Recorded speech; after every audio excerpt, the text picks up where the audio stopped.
Ray and Josie had spent 40 years together, raising two children, Christine and Leo, and enjoying the fruits of their hard work. Ray, now retired, stayed active by playing golf despite some heart problems. Josie, energetic for her age, focused on maintaining their home, though their marriage had faced challenges and had settled into a familiar routine. However, cracks started to form. Josie, once content with their slower lifestyle, began to crave more. Ray believed they had adjusted to his health limitations, but Josie felt otherwise.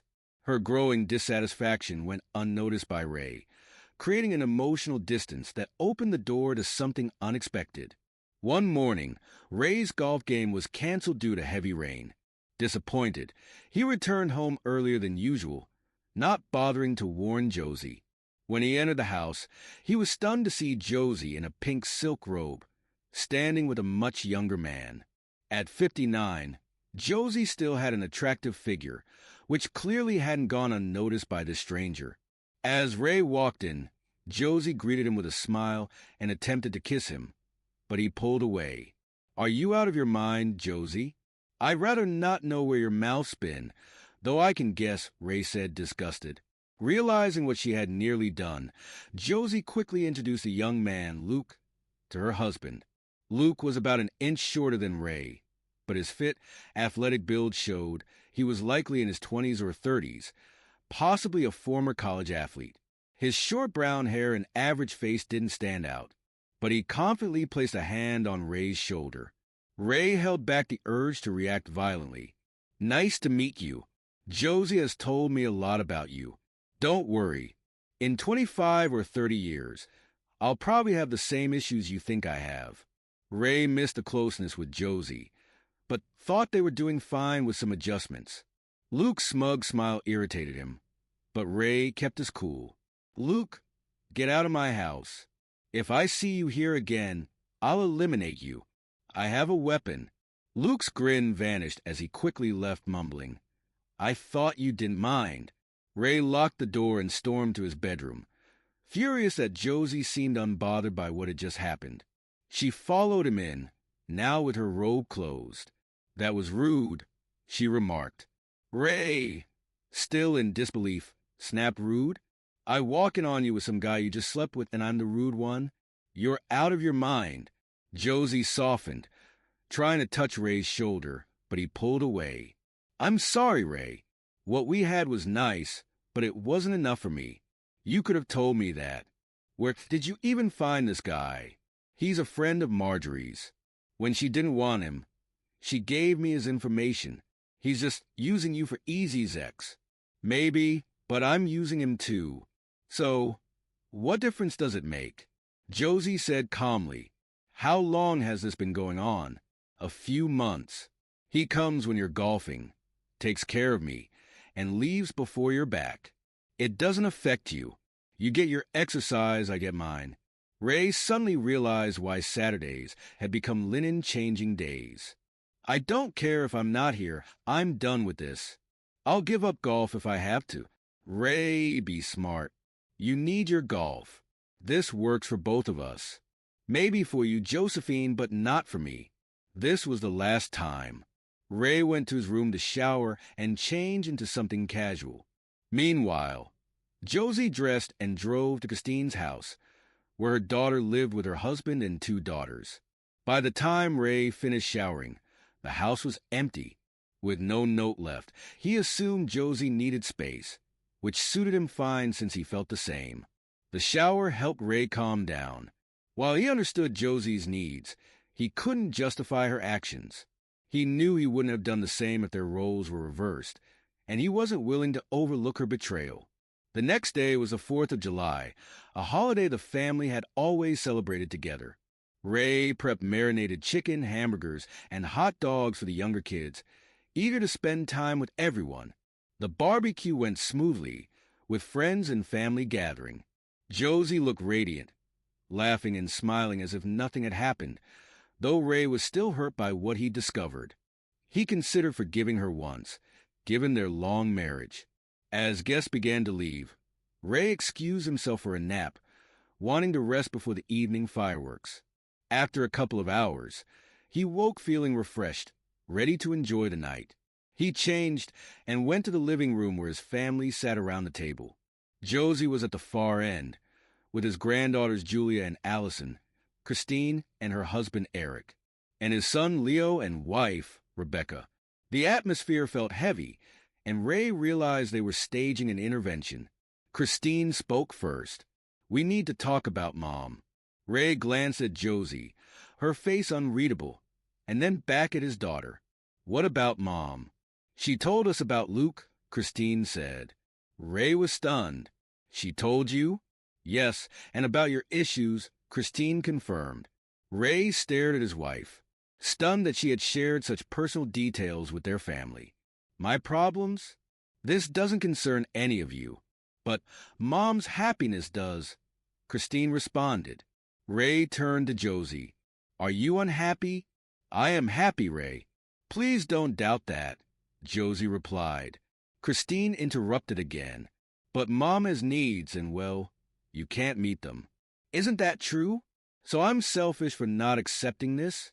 "We're not labeling it that way, Dad. We're just saying you should support Mom taking care of things quietly, since you can't." Christine explained. Ray looked around the room, realizing his family seemed to accept, or at least tolerate, Josie's infidelity. He felt older and more defeated than ever. "Do you all agree?" Ray asked, searching their faces. They nodded, though some hesitated. He needed clarity.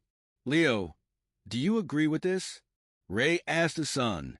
"Yes, it'll help Mom," Leo said. "Eric?" Ray turned to his son-in-law, expecting no disagreement. "I don't see it being a big problem," Eric replied. "Rebecca?" Ray asked his daughter-in-law, who seemed to shy away.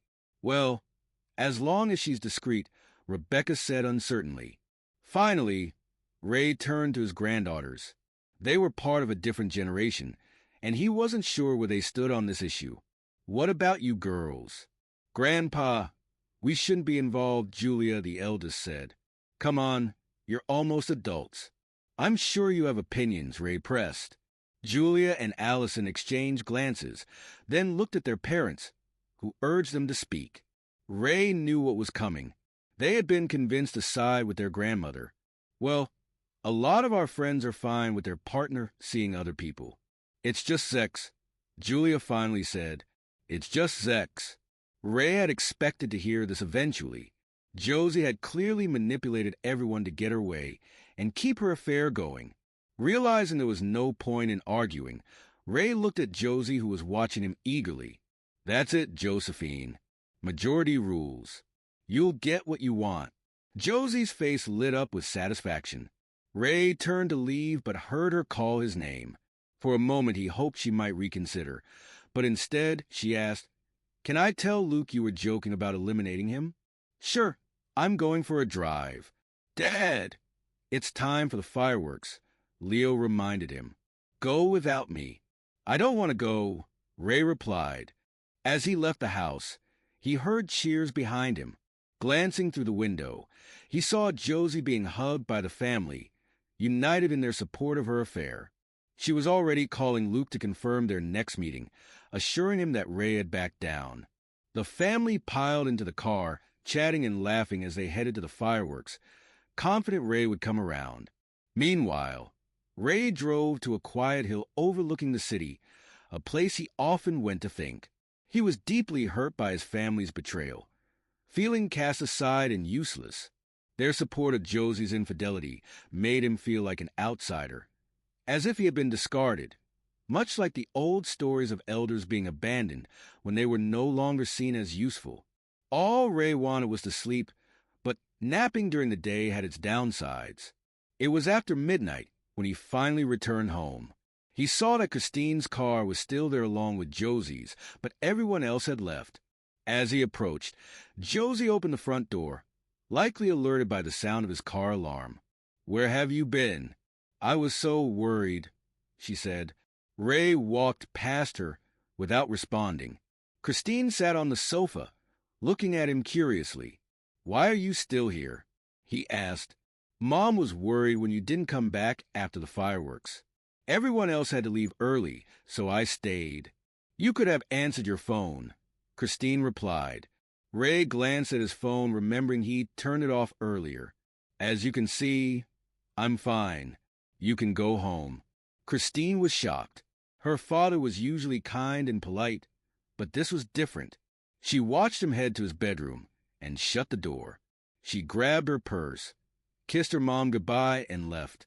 By the time Josie finished cleaning, Ray was already asleep. The house remained quiet the following week. Josie knew Ray wasn't happy with her affair, but believed he would come to terms with it because he loved her. She was confident he would eventually forget or push it aside. For Ray, though, it felt like his life had crumbled after decades of being a devoted family man. He was now cast aside by the very people he had prioritized. Josie's decision to involve the family in her affair marked the end of their marriage in his eyes. Their support of her betrayal shattered his sense of belonging in the family. Everything he had built was slipping away. On Saturday, Ray followed his routine and drove to the country club to meet his golf group. These were 8 older men who mixed up their foursomes weekly. Though Ray tried to focus on the game, he knew exactly what was happening at home. His performance wasn't the worst, but it was the worst he'd had in a while. Smiling through the light-hearted jokes felt nearly impossible. Josie watched Ray leave for golf at 7 a.m., hoping to show affection with a kiss, but he remained cold and distant. Though she hated hurting him, she pushed the thought aside. When Luke arrived, she had him parked down the street to avoid attracting attention. After he knocked, she let him in, wearing only a robe, which quickly ended up on the floor as they kissed passionately. Luke lifted her into his arms and carried her to the bedroom, where their encounter lasted about 2 hours. Afterward, Luke showered while Josie made the bed and started laundry. By the time Ray was expected home, everything was in order. When Ray didn't return by 2 o'clock, Josie became slightly concerned.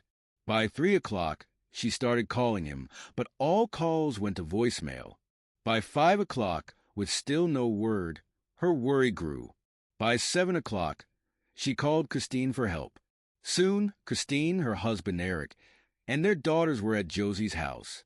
Eric went to the country club, where he learned Ray had left hours earlier. Christine called the police, but they couldn't officially file a missing person report yet. With no way to reach Ray's golfing friends, the family was left to wait anxiously.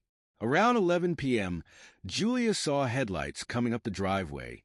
Sensing a confrontation, she and her sister went upstairs while Eric, already asleep, stayed in Leo's old room.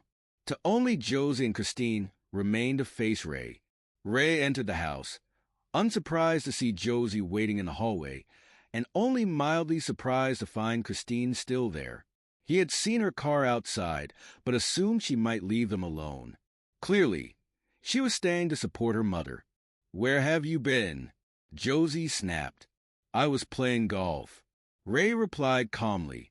"Not afternoon. You weren't there anymore." "True. After golf, I had lunch at the clubhouse. Then I saw the new Dwayne Johnson movie. Not bad. A bit cliched, though. I don't care about the details, Raymond." Josie shot back. "You asked where I was." Ray muttered. "I want to know why you didn't come home, and why you ignored your phone." "My phone didn't ring," Ray said, showing her it was off. "And I didn't come home because I didn't want to be here when your friend was." Josie, frustrated, said, "Everything was cleaned up long before you finished golf. There was no reason for you to stay out all day. As I said, I won't be here at the same time as your friend. It's late. I'm going to bed." Ray walked past Josie, briefly meeting Christine's gaze, but saying nothing as he went to the bedroom. He expected one of them to follow, but neither did. As he got ready for bed, he overheard voices in the hallway and realized Christine's family was gathered in the house. Great, he thought. By the time Josie came to bed, Ray was already asleep, or pretending to be. She considered waking him to talk, but decided against it. The following weekend passed similarly. Josie neither called nor texted. She had accepted that Ray would be gone all day and used the time to thoroughly clean the house again.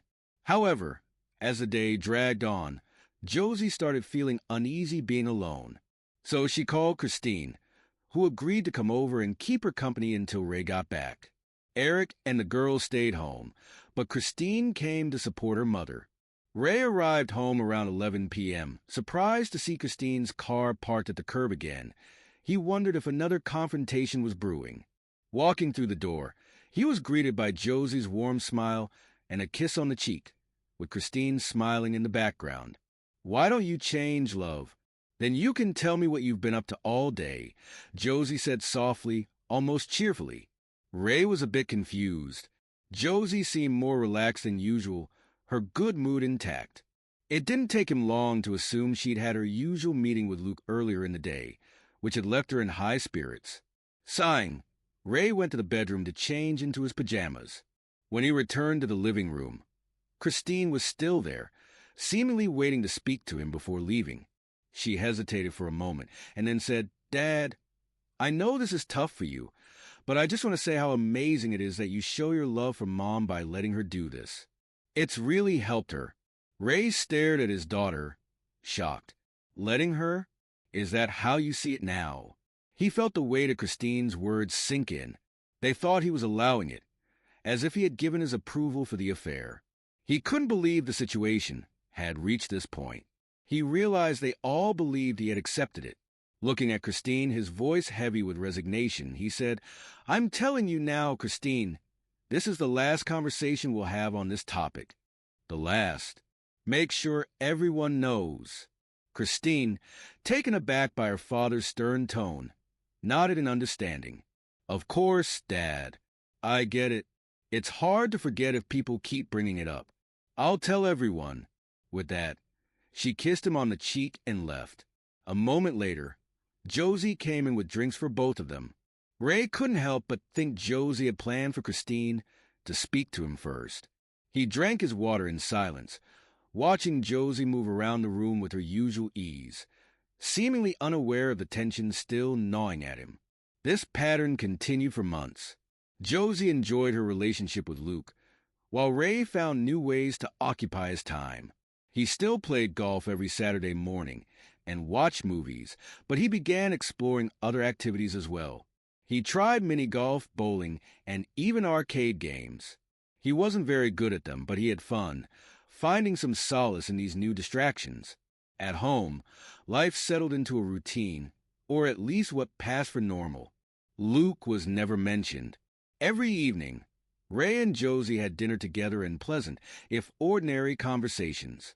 Their closeness had shifted, but Josie, convinced her relationship with Luke didn't affect her marriage, continued showing love and affection toward Ray. If she noticed that Ray rarely reciprocated, she didn't mention it, perhaps too comfortable in the situation she had created. Maybe because Ray never brought up Luke, she believed he was more okay with it than he really was. Ray was in for a shock when Thanksgiving arrived. "Mom, Luke's here," Christine called from the front of the house. Ray, sitting in a chair reading the newspaper, froze. If he had been drinking something, he would have spat it out. His hands tightened around the paper as the words echoed in his head. "Oh, good," Josie said. "I wasn't sure he'd make it."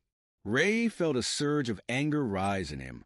He pressed the lever on the chair, lowering the footrest, and stood up, seething. What the hell is he doing here? He demanded, glaring at Josie. "I invited him for Thanksgiving," she replied calmly. "He doesn't have family in town and he had nowhere to go. I told you I wouldn't be here at the same time as him. That's why I'm not around on Saturdays." Ray's voice trembled with rage. "And now, you invite him to my house for a family holiday? This is my home too, Raymond. He's not here for sex. It's just dinner. I expect you to behave," Josie said coldly, standing firm. Ray couldn't believe what he was hearing. Josie turned and walked to the front door to greet Luke, introducing him to their children, their spouses, and their granddaughters, as though it were the most natural thing in the world. She took Luke's hand and led him into the living room to meet Ray. But when they turned the corner, Ray was no longer there, or at least not in the chair where he had been moments before. Josie looked around, puzzled, before realizing he had left. She headed to the kitchen, hearing the garage door motor start. She arrived just in time to see the door lowering as Ray's car pulled out of the driveway. Was that Dad who just left? Christine asked, noticing the taillights disappear. Yes, it was. Josie responded irritably, heading to her bedroom to gather her thoughts. Luke, looking uneasy, approached Christine. Should I go? Maybe it'd be better if I left, he asked. No, Luke. It's fine. This is my dad's problem, not yours. You're always welcome here. Luke hesitated, clearly not wanting to cause more trouble. But when Christine reassured him, he nodded and stayed. The family and Luke bonded over dinner, and despite the underlying tension, the evening went smoothly. Luke engaged with Leo and Eric, chatting about football while the women went shopping. No one noticed when Ray's car passed by later that night. By the time everyone returned from shopping, Leo dozed off on the couch, and Ray was still gone. Concerned, Christine woke her husband and kids, sending them home, but she stayed behind to keep her mother company. Leo and Rebecca left, leaving the house quiet as Josie and Christine waited for Ray. Ray came home around midnight, hoping Josie had gone to bed by then, but as soon as he stepped inside, she was there waiting. Where have you been all day? She demanded, her voice sharp with frustration. I went to Denny's for Thanksgiving dinner, then caught a few movies. Ray replied calmly, we had a great meal right here, and you went to Denny's? Why would you do that? It's not about the food, Josephine. It's about the company. Josie's frustration peaked. I can't believe a 64-year-old man can't be polite to a guest I invited into our home. I would never treat someone you invited like that. I told you I wouldn't be in this house at the same time as him. That didn't just mean when he's here for sex. I meant any time, and you knew that. Yet you did it anyway. It was just dinner, Ray. Maybe for you, Ray said, raising his newspaper between them, ending the conversation. After 5 minutes of silence, Christine knelt beside him, her voice soft, almost childlike. Dad, please try to understand that he means a lot to her. She doesn't love him, but she cares about him. She didn't want him to be alone for the holiday. Ray sighed. And you don't think there's a problem with Mom's friend becoming part of the family? He's not family, Dad. He's just a friend like anyone else. Ray realized the argument was over. Of course, Christine. I understand. Christine looked relieved. I hope so, Dad. See you later. She kissed him on the cheek and left. Josie didn't appear again that night. When Ray finally dragged himself to bed, Josie was already asleep. Thanksgiving marked a turning point in some ways. Displays of affection between Ray and Josie almost vanished. They lived more like neighbors than a married couple. Josie believed her decision to have a lover was justified by Ray's condition, viewing his reaction as selfish and driven by pride. Ray, however, saw it as the ultimate betrayal of their decades-long marriage. They only communicated when necessary, and the love that had sustained them for over 40 years had faded. When Josie mentioned needing to do last-minute shopping on Christmas Eve, Ray didn't say a word, although she hadn't needed to do that in years. He knew where she was going. He didn't have to follow her or check her phone. Her expression told him everything. Whether she planned to exchange gifts or something more, he wasn't sure, but he knew she would have a private celebration with Luke on New Year's Eve. Ray kissed his wife at midnight, though without the passion of past years. Josie felt disappointed she couldn't express her feelings to Luke, but she still called him the next day to wish him a happy new year. With Valentine's Day approaching, Ray planned a nice dinner at a fancy seafood restaurant, and Josie looked forward to it thinking maybe her husband was coming back to her. But Ray had lingering suspicions. Josie's desire to spend holidays with her lover made him suspicious about Valentine's Day. He doubted she'd let the day pass without seeing Luke. So Ray left the office for a bit to watch the house. He parked at the end of the street with a clear view of the front door. Sure enough, Luke parked around the corner and walked to the house. Ray half expected him to walk right in, but instead Luke knocked, and Josie let him in. Ray doubted they were just going to talk. It was their personal Valentine's Day celebration. Apparently, they weren't just casual lovers anymore. That evening's dinner was subdued. Josie approached Ray with hope, thinking they might rekindle their relationship. But the good mood he'd shown over the past few days was gone. Josie was disappointed, but tried to make the best of it, wondering what had changed. With no small children around, Easter was just an excuse for a big family dinner. They had a few large plastic eggs in the yard, usually containing gift cards or something similar. It was just for fun and to get into the holiday spirit. To Ray's relief, Luke wasn't invited. Josie had at least respected that after the Thanksgiving disaster. But Ray knew she met him on days other than Saturday mornings, maybe more often than he realized. She had done it for Valentine's Day, and she could easily do it on other days as well. After the morning festivities ended, Ray announced he was going to lie down. While he was a little tired, it was nothing he couldn't handle. He mainly wanted to avoid being around the family that had betrayed him. He couldn't avoid them completely, but he could limit his time with them. It was a beautiful day, so he opened a window overlooking the backyard, letting a cool breeze in. Unfortunately, he also overheard Josie and Christine's conversation.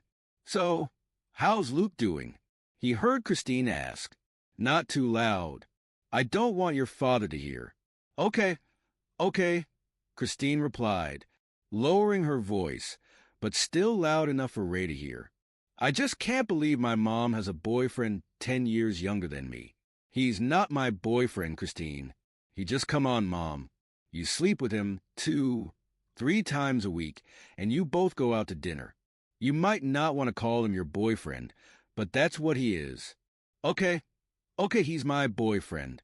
I just want to be considerate of your father's feelings. I know, Mom. I love Dad, too, and I don't want him to get hurt. But let's be honest. He's an old man and you're still young. He's only 5 years older than me, Christine. In actual age, yes. But you're active, and he can barely get through the day without a nap. You deserve this. Honestly, I'm a little jealous you're dating again. You deserve this. Does anyone else know? I mean, other than Saturday morning's Leo, Eric, Rebecca. No, I don't involve them. Does everyone agree with this? Leo and Eric think it's fine. They agree that I should meet my needs since Dad can't anymore. Rebecca's the only one who thinks it's wrong, but she doesn't want to hurt Dad, so she won't say anything. What Dad doesn't know won't hurt him. Hearing how deep Josie's betrayal ran, and how Christine fully supported her mother's affair, Ray felt the last bits of love and affection for them leave his heart. Though he had made tentative plans before, out of love for his family and his long marriage to Josie, he had held back. Now, it was time to begin his final plans in earnest. Ray quietly closed the window and lay down. Over the next few months, Ray's relationships with Josie and Christine deteriorated further. Things weren't much better with his sons and son-in-law, but he tried to improve things with Rebecca and his granddaughters, believing they were too young to fully understand the situation. Mother's Day had its own traditions in Ray's family. For them, it meant brunch at an upscale, French-themed restaurant. The food and service were excellent, with prices to match. When the kids were younger, Ray used to take the family out to celebrate with Josie. As the kids grew up and started working, they took over the tradition, doing the same for Father's Day. The family had an unusual arrangement. The other parent didn't attend the celebration. Years ago, Ray stopped going to Mother's Day, and Josie stopped attending Father's Day. The kids celebrated with each parent separately, and Ray had always been fine with that, until this year. He had a feeling, based on recent events, that something wasn't right. So, instead of spending his usual free time reading, Ray dressed and headed to the restaurant. Josie had been gone about 30 minutes, so he knew she'd be there. He didn't plan on participating, or even letting anyone know he was there. In fact, he doubted he'd even have to get out of the car. Till he drove around the parking lot, easily spotting Christine in Eric's car, then Josie's car, followed by Leo and Rebecca's. Ray began to hope he was wrong, but then he saw what he had feared. Tucked away in a corner parking spot Luke's car. Ray had seen it enough times to recognize the license plate. His wife, or maybe his daughter, had invited her lover to a family event, fully knowing Ray wouldn't be there. Despite all that had happened, and despite Ray's fading love for Josie, this new betrayal filled him with rage. Any plans to temper his actions vanished. Ray returned home, grabbed his golf clubs, and headed to the local course. He went through several buckets of balls, losing count. By the end, he was exhausted. His shots weren't very far or accurate, but he felt better. He drove home, ready for a nap. They considered him useless, thinking he couldn't get through a day without rest. He'd let them continue to think that. Josie greeted him when he walked in. He wondered if she had a private celebration planned with Luke, though he no longer cared. It still hurt, but it wasn't worth worrying about anymore. As he walked through the door, he wondered if she'd admit to inviting Luke if given the chance. "How was Mother's Day with your family?" Ray asked, putting slight emphasis on family. "It was wonderful, Ray. Thanks for asking. I had a great time with the kids," Josie replied. She didn't mention Luke. Did this mean the family now considered him part of it, or had she just decided not to mention him? Ray realized he would never know. He went to the bedroom and took a nap. Soon, the 4th of July came around again. Josie was in a good mood, and Ray knew why. He had stayed by her side for nearly a year now, and Josie undoubtedly thought she had it all figured out. She had a husband who supported her, and a younger man she met with several times a week. In her mind, her life was nearly perfect. Luke had started a new evening job, allowing him to spend a few half-days a week with Josie. Though the pay wasn't much, that wasn't why she was with him. To avoid rubbing it in Ray's face, they mostly stayed out of Josie's bedroom, except for their Saturday matinees. They used Luke's apartment or borrowed a friend's place when necessary, since Luke had roommates. The hardest part for Josie was excluding Luke from family events. She didn't bring it up with Ray again, knowing he wouldn't change his mind, and that was the only thing that really upset her. At first, and even now, she hoped Ray and Luke could at least become acquaintances if not friends. In her view, they weren't competing. Luke gave her one thing and Ray gave her another. So she spent her days with Luke and evenings and weekends with Ray. She didn't understand why it couldn't work, so, reluctantly, she didn't invite Luke to the family barbecue and fireworks outing.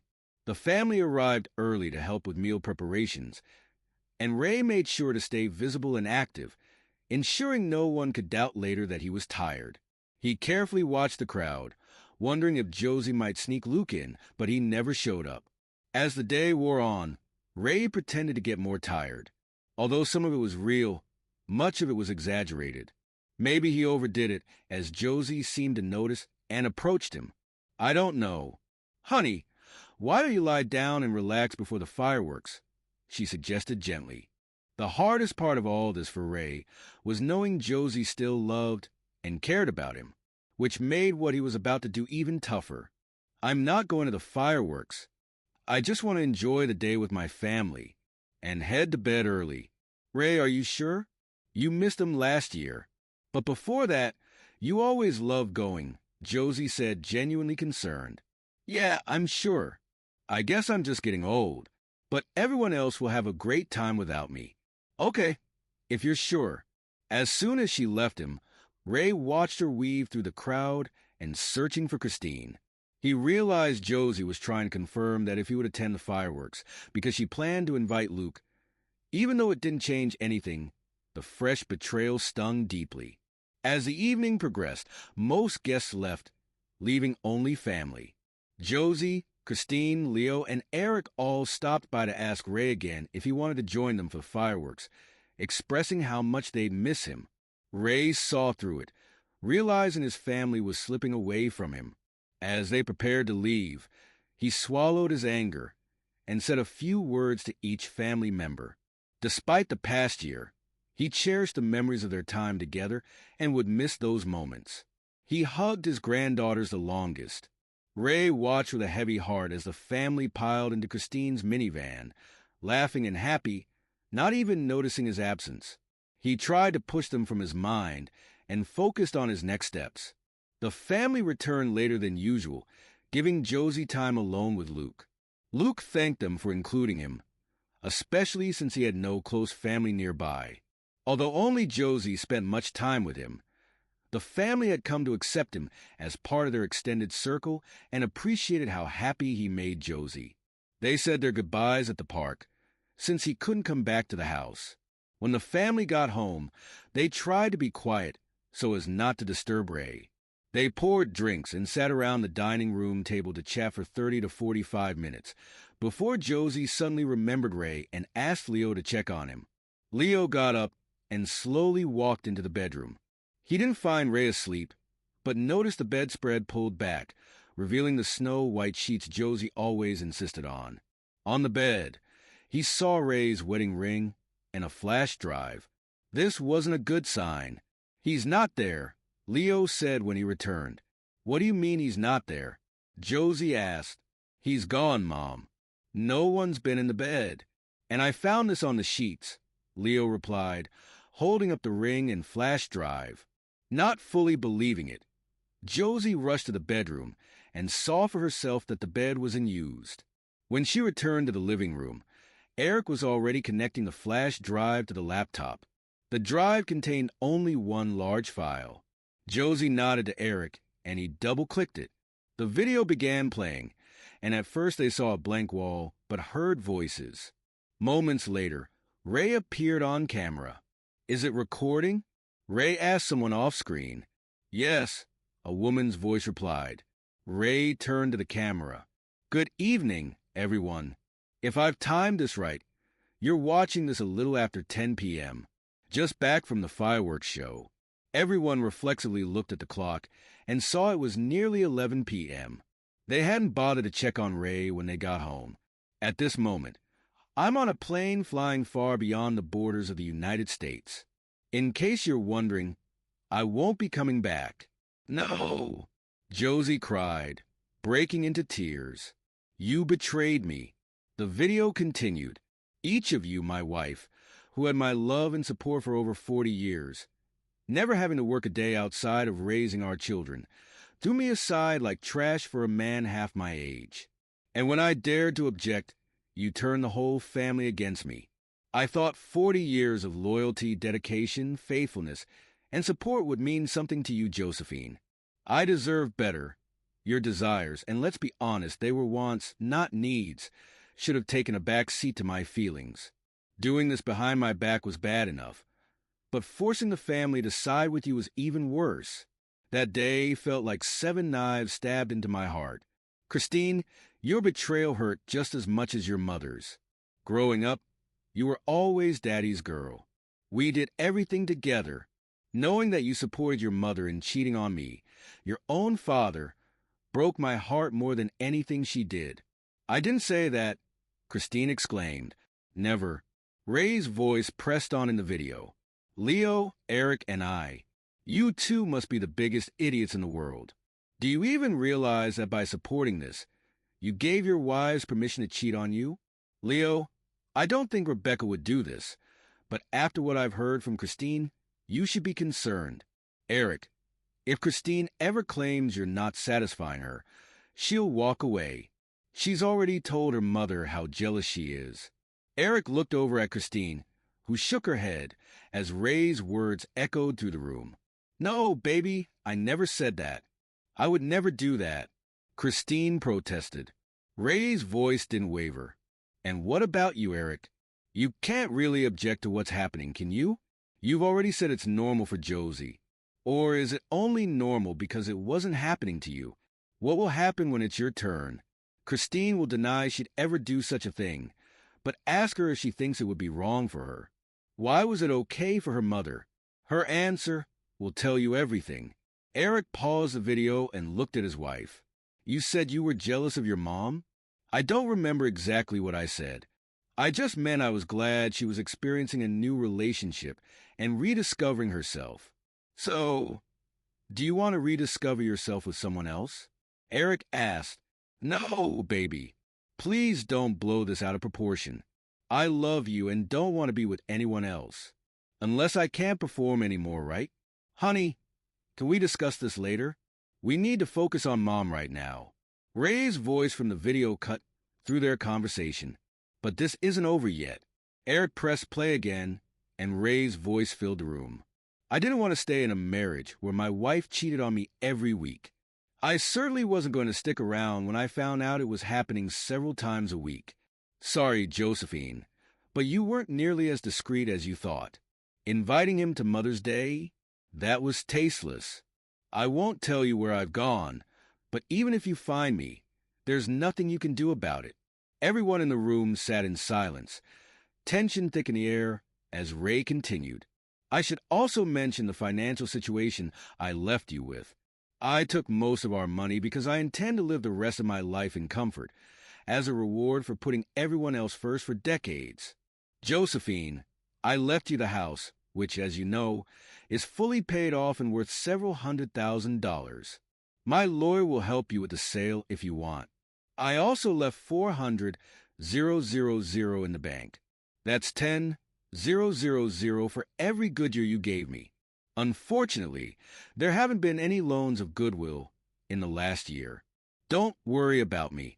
After taking the rest of our assets, including the investments, I'm sitting on nearly 8 figures. I'll be just fine, though I doubt any of you really care. The way I've been treated over the past year shows how you all truly feel about me. Everyone exchanged uneasy glances, but remained silent. Oh, and if you're worried I'll spend my golden years alone, don't be. I already have a companion, and she's sitting next to me on the plane right now. Let me introduce her, Deborah. A woman's face appeared in the frame, matching the female voice from earlier. Hello, I'm Deborah. I'll be helping Ray spend what could have been your inheritance, she said, waving at the camera. She appeared to be in her mid-50s, an attractive brunette. Ray smiled at the camera before continuing. Deborah and I have been keeping each other company for the past 4 or 5 months, ever since I told her what my wife was doing. We've been spending a lot of time together and discovered how compatible we are. Josephine, you probably remember Deborah. You've met her several times. We worked together for over 30 years, since she was hired in the marketing department. She took early retirement to join me at my new home. We've been close friends all this time, and the best part? Deborah's needs are simple, just affection, hugs, kisses, and maybe a few other things. I'm looking forward to it. Everyone in the room looked at Josie, gauging her reaction to Ray's revelation. It was clear from her expression that she wasn't taking it well. Eric paused the video. Mom, are you okay? Leo asked. No, Leo, I'm definitely not okay. But let's just finish this, she replied. Eric resumed the video, and Ray's voice grew more somber as he addressed Josie directly. Josephine, I loved you from the day we met. If anyone had told me you would treat me like this, I would have knocked them out before they could finish. I looked forward to spending our final years together with visits from our children, grandchildren, and maybe great-grandchildren. I'm so disappointed that your physical desires ruined that for us. I hope it was worth it for you. You should have enough money to live comfortably, especially if you sell the house. If you need more, I'm sure the children who supported your romance will support you financially as well. After all, it was my money that got them through college and into their good jobs, so I had a lot to do with that. The tension in the room thickened as Ray's voice continued. It was a terrible year, and things kept getting worse.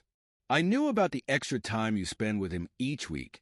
I could have ended this months ago, but I liked the idea of declaring my independence on Independence Day. So I waited.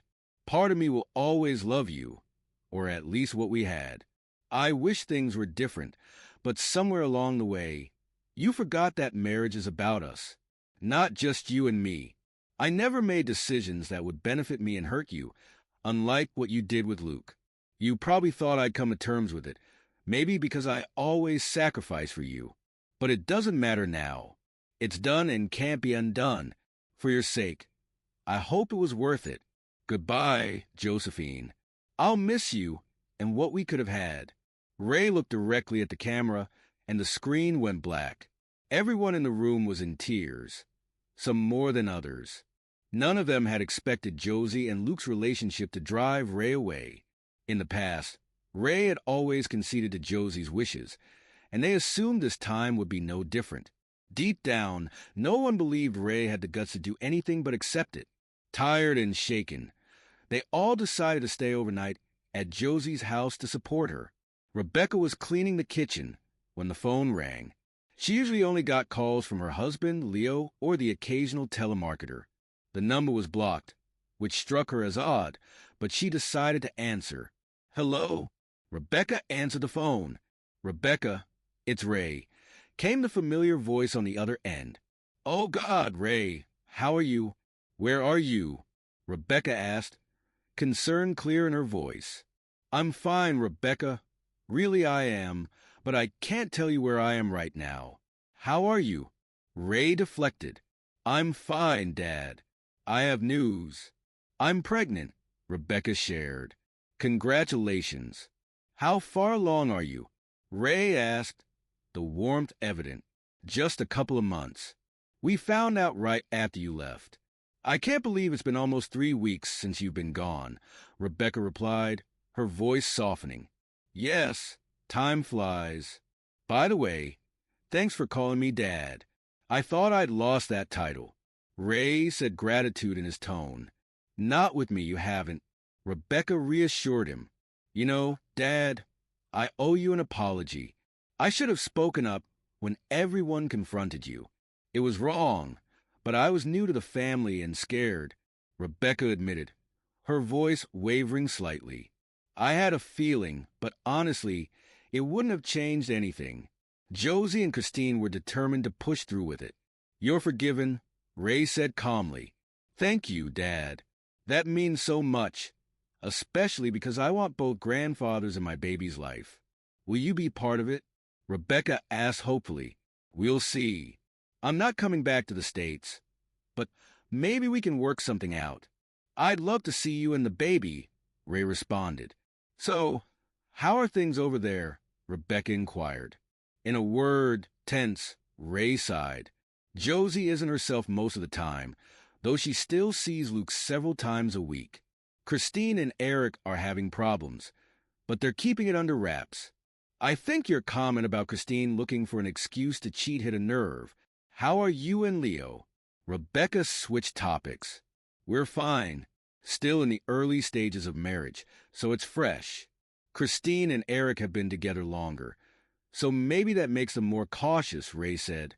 "The granddaughters are devastated, though," Rebecca added. "That surprises me. You've always been close with them." Ray responded, surprised. "They miss spending time with you. They don't think casual sex is a big deal, but they understand it's different when you're married," Rebecca explained. "I get it. Christine's influence is clear in their reactions," Ray acknowledged. "Listen, could you gather everyone at your place tonight?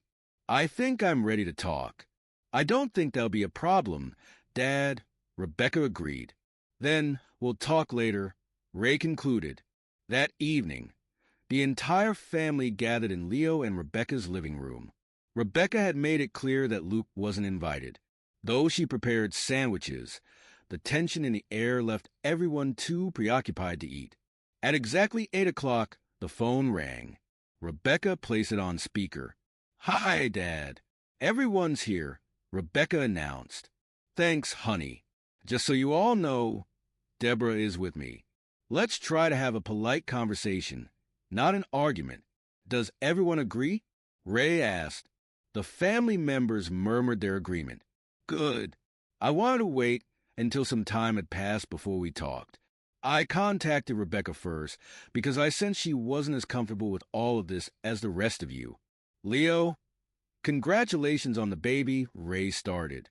"Thanks, Dad. I'll try to live up to the standards of fatherhood you set. And I mean that," Leo replied. "As they say, the best thing you can do for your children is to love their mother. Keep that in mind and you'll do great," Ray advised. Ray then addressed his granddaughters. "Allison, Julia, yes, Grandpa," they responded together. "Girls, I was disappointed you sided with your grandmother, but Your aunts Rebecca and Deborah convinced me that you may have been pressured and didn't fully understand.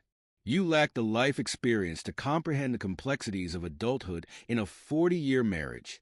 I still have your emails and phone numbers, so we can talk more about this later if that's okay. Of course, Grandpa.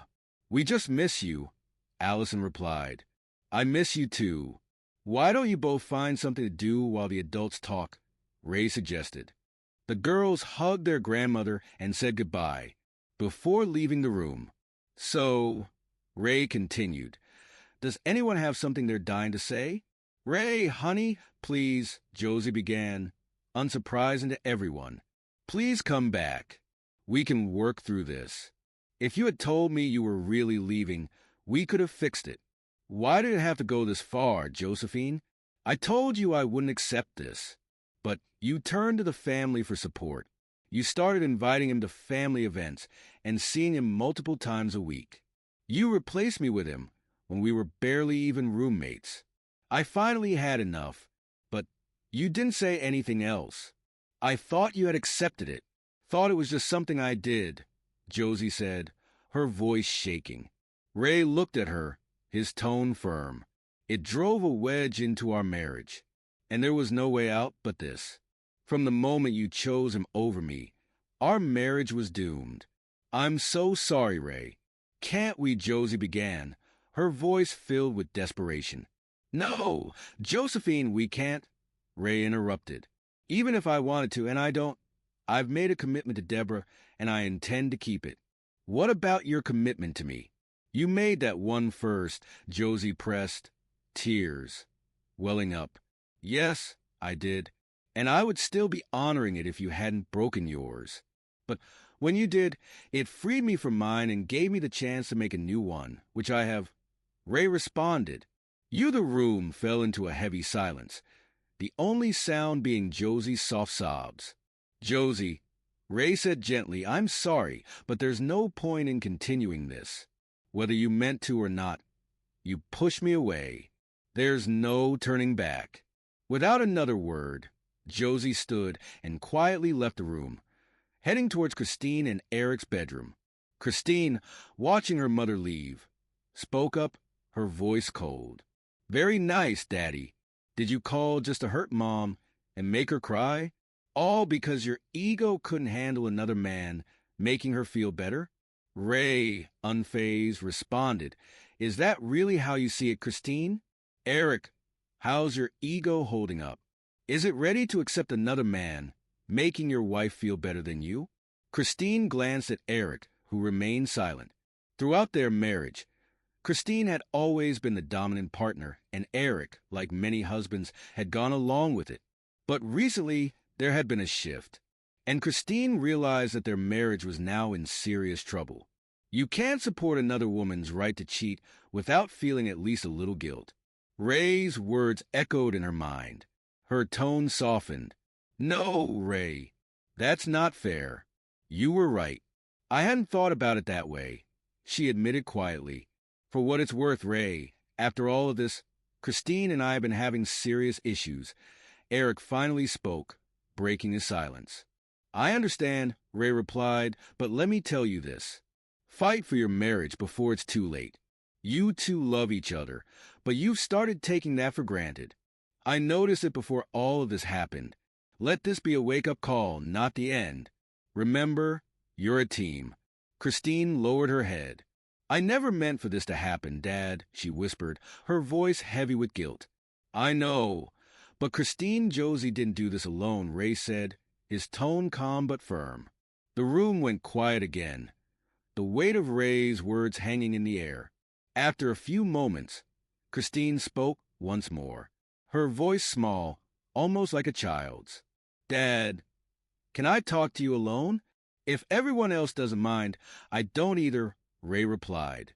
Christine glanced around the room and, seeing no objections, she took the phone and retreated to a spare room, closing the door behind her. Dad, I'm scared, Christine confessed. Eric is talking about divorce, or at least counseling. What should I do? You can fix this, Christine. Here's what you'll do. Now that your daughters are mostly grown, Put the time you used to spend raising them back into your marriage. This isn't free time, like your mother thought. You're his partner, not his boss, Ray advised. Christine's voice trembled. He's really angry, Dad. Ever since he started seeing this as me giving myself permission to cheat, he's been furious. He's constantly snapping at me. And I know he wonders if I've already done something.